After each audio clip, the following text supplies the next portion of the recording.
Muhammad had a child bride named Aishu. He married her when she was 6 or 7 years old, but she came down with some sort of illness that caused her hair to fall out. After her hair grew back, Muhammad consummated the marriage. The Prophet of Islam climbed on top of his child bride when she was 9 years old. Sahih al-Bukhari, 5158. The Prophet wrote the marriage contract with Aisha while she was 6 years old and consummated his marriage with her while she was 9 years old, and she remained with him for 9 years, i.e. till his death. Sahih Muslim 3480. It was narrated that Aisha said, "The Prophet married me when I was 6 years old and consummated the marriage with me when I was 9 years old." Sahih Muslim 3481. It was narrated from Aisha that the Prophet married her when she was 7 years old, and she was taken to him as a bride when she was 9 years old, and she took her dolls with her. He died when she was 18 years old. Muhammad eventually had somewhere between 9 and 11 wives at one time, even though the Quran says that Muslim men are limited to 4 wives at a time, and he would have sex with all of them on the same day. Sahih al-Bukhari, 5068.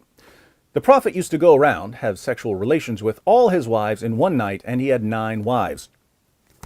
We can only conclude that Muhammad would kiss and tell because his followers knew all about him having sex with all of his wives on the same day. His followers even bragged that he had the sexual strength of 30 men. Sahih al-Bukhari, 268. Anas bin Malik said, "The Prophet used to visit all his wives in a round during the day and night, and they were 11 in number." I asked Anas, "Had the Prophet the strength for it?"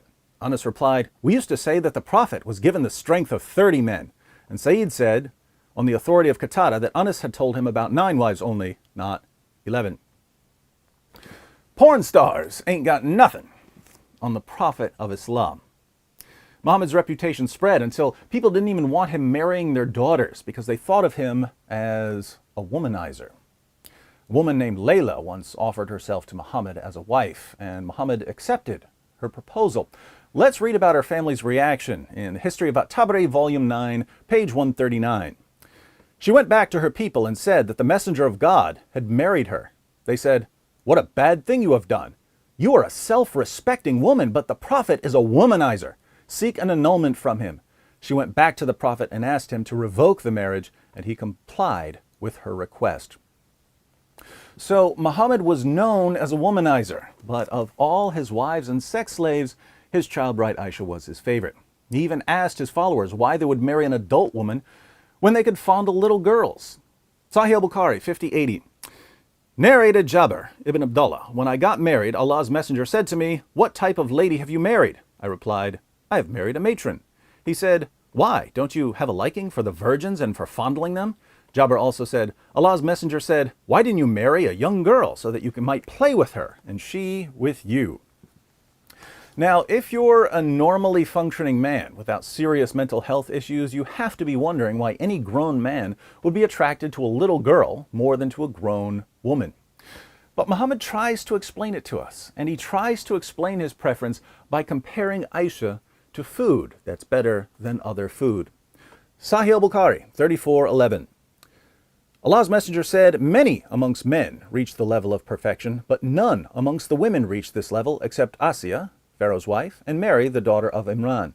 And no doubt the superiority of Aisha to other women is like the superiority of al-farid, i.e. a meat and bread dish, to other meals." A young girl, according to Muhammad, is simply a better dish than a grown woman. Some profit you've got there, my Muslim friends. Now please, by all means, fill up the comments section with, "Don't trust this David Wood guy, he's taking things out of context and distorting the passages," as if I didn't just put the passages up on the screen so that people can read them for themselves. Aisha takes the woman to Muhammad and says, "I have not seen any woman suffering as much as the believing women. Look, her skin is greener than her clothes." This is Aisha, the mother of the faithful, saying that Muslim women were being treated worse than pagan women.